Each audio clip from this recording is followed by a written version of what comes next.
This is Gary Guyman with the Dominate the Day podcast. The purpose of this podcast is to help you get 1% better in your business, provide clarity, and give you some ideas that will help you grow your business. If you're ready to dominate the day, let's go. Dominate the day, that's what we're about to do. If you don't want to dominate, then this podcast ain't for you. But if you are, then keep listening, cause every single damn day, the mission is to dominate. You already know we're here to dominate the day. So if you want to dominate every day, then let's go, it's time to grow. This is another episode of Dominate the Day.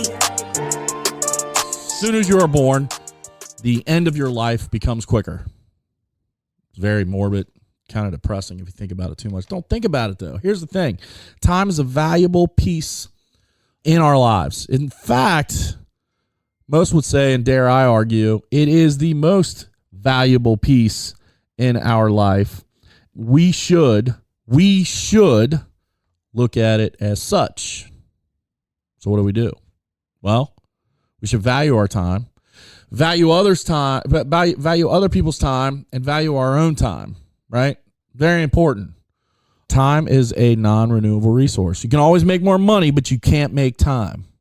And the problem is, as business owners, we get stuck in this rut of thinking we don't want to spend money, we'd rather spend time. No, you'd rather spend money and keep your time. In fact, I'm at a point in my life to where I want to buy back my time.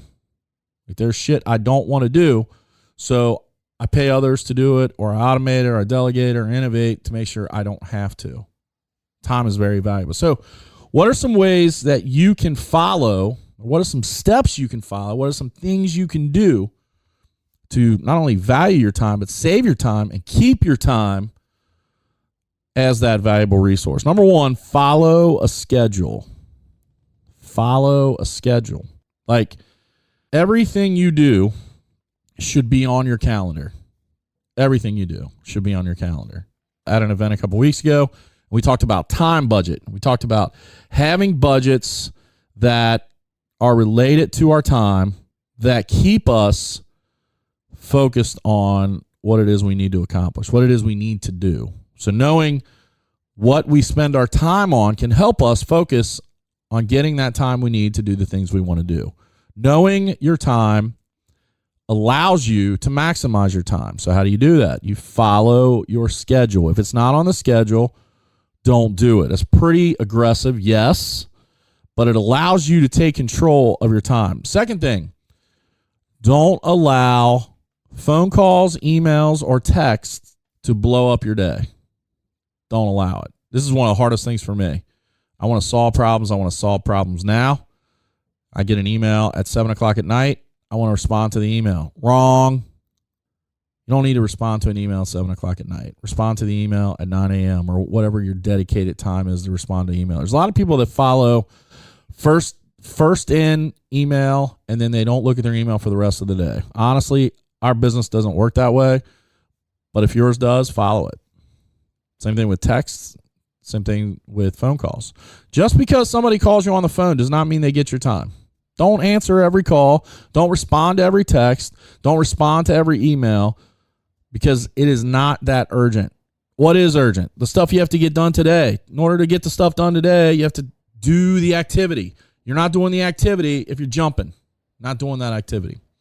And honestly, if people get upset because you're not responding to their email, text, or phone call, they don't value your time. And if they don't value your time, then you can't value theirs.